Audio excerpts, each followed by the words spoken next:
سارے انبیاء کی امت ہے، حضور محمد مصطفیٰ کے کل اصحاب حضور محمد مصطفیٰ کا ذکر کرنے والے تھے. تو میں کھلے لفظوں میں کہہ سکتا ہوں کہ حضرت آدم سے لے کر حضرت عیسیٰ تک کل انبیاء بھی کل انبیاء کی امتیں بھی حضور محمد مصطفیٰ کا میلاد منانے والے ہیں.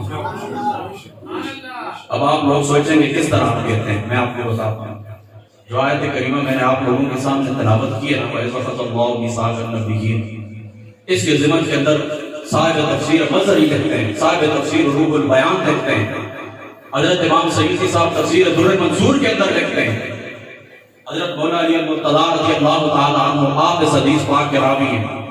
آپ فرماتے ہیں کہ اللہ تعالیٰ نے، حضرت مولانا علی المرتضیٰ فرماتے ہیں کہ اللہ تعالیٰ نے حضرت آدم سے لے کر حضرت عیسیٰ تک ہر پیغمبر سے محمد مصطفیٰ کا ایک دیا ہے. ہر پیغمبر سے محمد مصطفیٰ کا وعدہ کیا ہے کہ جب میں تمہیں نبوت عطا کروں گا، رسالت عطا کروں گا، پھر تمہیں دنیا کے اندر بھیجوں گا، پھر ایک رسول شانوں والا رسول صاحب محمد مصطفیٰ دنیا کے اندر آئیں گے جو تمہاری کتاب کی تصدیق کریں گے، تمہاری نبوت کی تصدیق کریں گے، تمہاری رسالت کی تصدیق کریں گے. جب وہ تمہارے پاس آ جائیں تو تمہیں کیا کرنا ہے؟ ان کی ذات کی پر لَتُؤْمِنُنَّ بِهِ وَلَتَنصُرُنَّهُ، تم نے ان کی ذات اقدس کے اوپر ایمان بھی رکھنا ہے، محمد مصطفیٰ کی نصرت بھی کرنی ہے. تو حضرت انبیاء علیہ السلام دنیا کے اندر آتے رہے، انتظار کرتے رہے کہ جس محمد کا وعدہ، جس رسول کا وعدہ رب نے ہم سے لیا تھا، ہماری زندگی کے اندر تو وہ نہیں آیا. اپنی امتوں کو نصیحت کر جاتے، ہم تو جا رہے ہیں انتظار کرتے کرتے، وہ محمد ہماری زندگی کے اندر نہیں آئے، وہ رسول ہماری زندگی کے اندر نہیں آئے. تم نے کیا کرنا ہے؟ ہمارے بعد، ہماری آنکھ بند ہونے کے بعد جب ہم دنیا سے چلے جائیں گے، وہ شان والا رسول جب تمہارے اندر مبعوث ہوگا تو تم نے ذات پر ایمان بھی رکھنا ہے، اس رسول کی مدد بھی کرنی ہے، نصرت بھی کرنی ہے. تو دوستو آپ خود اندازہ کر لیں، دیکھیں حضرت عیسیٰ سے لے کر حضرت آدم سے لے کر حضرت عیسیٰ تک سارے پیغمبر بھی حضور محمد مصطفیٰ کا ذکر کرتے رہے، ان کی امتیں بھی ذکر کرتی رہی. تو ذکر مصطفیٰ کو ہی ہم میلاد مصطفیٰ کہتے ہیں. تو صاف ستھرے انداز میں ہم کہہ سکتے ہیں کہ یہ محفل آج کی نہیں ہے، یہ محفل حضرت آدم سے لے کر حضرت عیسیٰ تک ہر پیغمبر نے پائے تھے. تفسیر روح المعانی کے اندر امام آلوسی رحمۃ اللہ تعالیٰ علیہ آپ دیکھتے ہیں کہ حضرت سدی جو امام المفسرین تعبیر میں سے آپ کو اور نقل کرتے ہیں، آپ فرماتے ہیں کہ حضور علیہ السلام کی آمد سے قبل یہ جو یہودی تھے یہ ٹکرا جاتے، قبیلہ غطفان سے ٹکرا جاتے، ان سے ٹکر ہوتی تو ہار کے قریب پہنچ جاتے. جب ہار کے قریب پہنچتے تو کیا کرتے؟ فَأَخْرَجَ التَّوْرَاۃَ کو باہر نکالتے. جس جگہ کے اوپر نبی پاک صلی اللہ علیہ وآلہ وسلم کا نام نامی لکھا ہوا، اس نام پر ہاتھ رکھ کر اللہ کی بارگاہ کے اندر دعا کرتے، یا اللہ اس نبی محمد مصطفیٰ جو آخری زمانے کے اندر مبعوث ہوگا، جس کا وعدہ تم نے ہم سے کیا ہے، جس کی بشارت ہم اپنی کتابوں کے اندر پاتے ہیں، اس محمد مصطفیٰ کے واسطے سے، اس محمد مصطفیٰ کے وسیلے سے ہم تیری بارگاہ کے اندر دعا کرتے ہیں، یا اللہ ان قریش مکہ کے اوپر ہمیں فتح عطا فرما. امام آلوسی سے فرماتے ہیں ہار کے قریب پہنچ جاتے، لیکن جب ذات مصطفیٰ کا وسیلہ پیش کرتے اللہ تعالیٰ ان کی شکست کو فتح کے اندر تبدیل فرما دیتے. اب باقی کیا رہتا ہے؟ اب باقی یہی رہتا ہے کہ کوئی اب بھی مجھے پوچھے کہ کہاں لکھا ہے، تو ہم یہی کہیں گے کہ ہمارے مقدر کے اندر لکھا ہے، ہمارے نصیب کے اندر لکھا ہے. اور دوستو یہ ذکر مصطفیٰ، یہ میلاد مصطفیٰ. اب میری ایک بات اور یاد رکھنا، مجھ سے قبل حضرت قبلہ شاہ صاحب جو گفتگو فرما رہے تھے، انہوں نے ایک بات کہی تھی، میں اس کی تھوڑی وضاحت کر دیتا ہوں، اس کی تھوڑی تفصیل آپ کو بیان کر دیتا ہوں. یاد رکھو ایک ہوتا ہے میلاد مصطفیٰ، اس کا جو بھی منکر مکافر اس میں کوئی شک شبے کی گنجائش نہیں. کیوں کہ حضور علیہ السلام کے پیدا میلاد مصطفیٰ، یہ حضور علیہ السلام کی دنیا کے اندر ظہور ہونا، وہ نور ازلی جو اللہ تعالیٰ نے اپنے نور سے پیدا فرمایا تھا، اس نور کا سفر جب مکمل ہوا، حضرت آمنہ کے بطن سے ظاہر ہوا، دنیا کے اندر تشریف لائے، اس کا کوئی بھی منکر نہیں. کہ آقا علیہ السلام کی پیدائش کا، دنیا کے اندر آنے کا کوئی بھی منکر نہیں. اگر کوئی شخص یہ کہے کہ وہ پیدا نہیں ہوا تو ظاہر سی بات ہے وہ دار اسلام سے خارج ہے. تو میلاد مصطفیٰ الگ چیز ہے، میلاد مصطفیٰ کے اوپر خوشی منانا الگ چیز ہے. پیدا ہونے کا جو حضور محمد مصطفیٰ کی پیدائش کا انکار کرے وہ دار اسلام سے خارج ہے.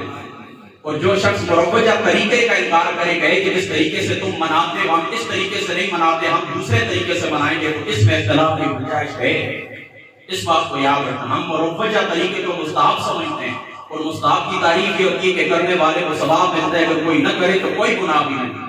کوئی اس کے علاوہ دوسرا طریقہ اختیار کرے، کوئی کہے کہ 12 ربیع الاول حضور دنیا کے اندر آئے تھے، آج میں میلاد اس طریقے سے مناؤں گا کہ پوری زندگی کے اندر میں نے اپنے والدین کی بات نہیں مانی، آج کے بعد میں اپنے والدین کی تابعداری کروں گا، یہ بھی میلاد منانے کی ایک صورت ہے۔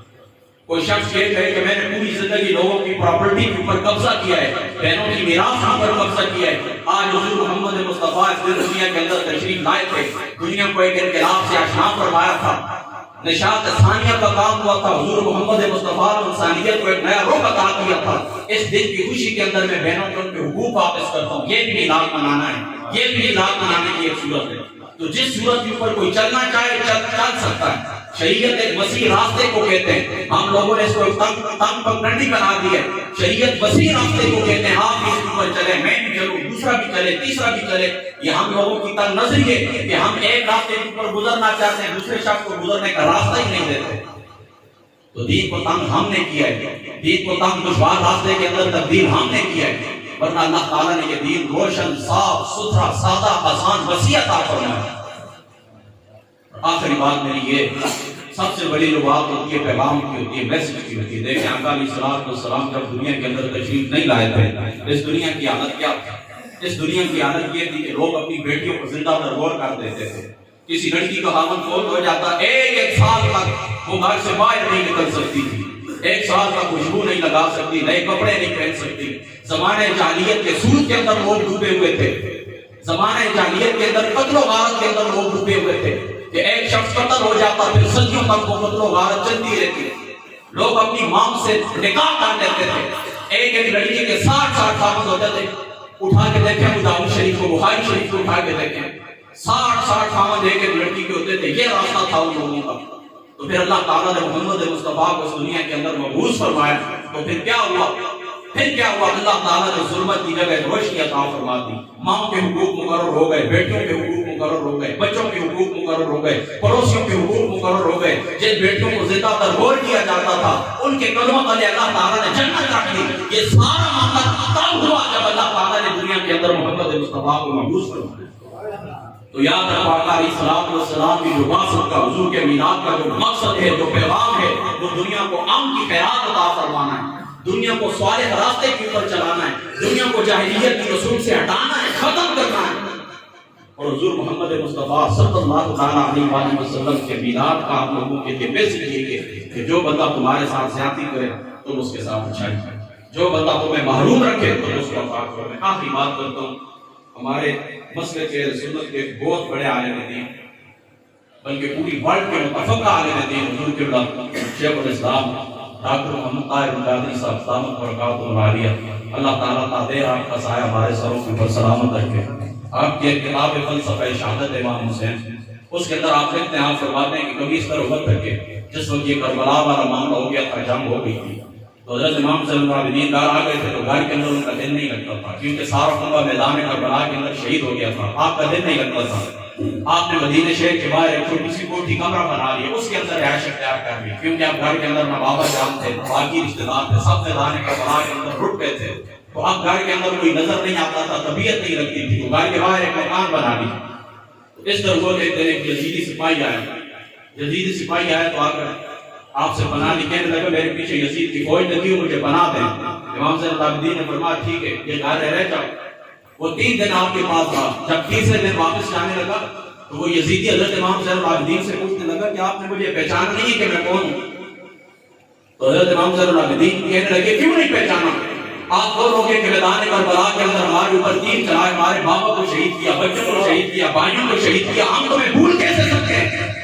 تو وہ کہنے لگا اگر بھول نہیں سکتے ہو، پہچان لیا تو پھر تم نے کرنا تھا، ہمارے اوپر بدلہ لینا تھا، میں تمہارے قبضے کے اندر آ گیا تھا۔ آپ فرمانے لگے نہیں، میدان کربلا کے اندر جو سلوک تو نے ہمارے ساتھ کیا ہے یہ تیرے نانے اور دادے کی تعلیم تھی، آج اپنے گھر کے اندر جو سلوک میں نے تیرے ساتھ کیا ہے یہ میرے نانے محمد مصطفیٰ کی۔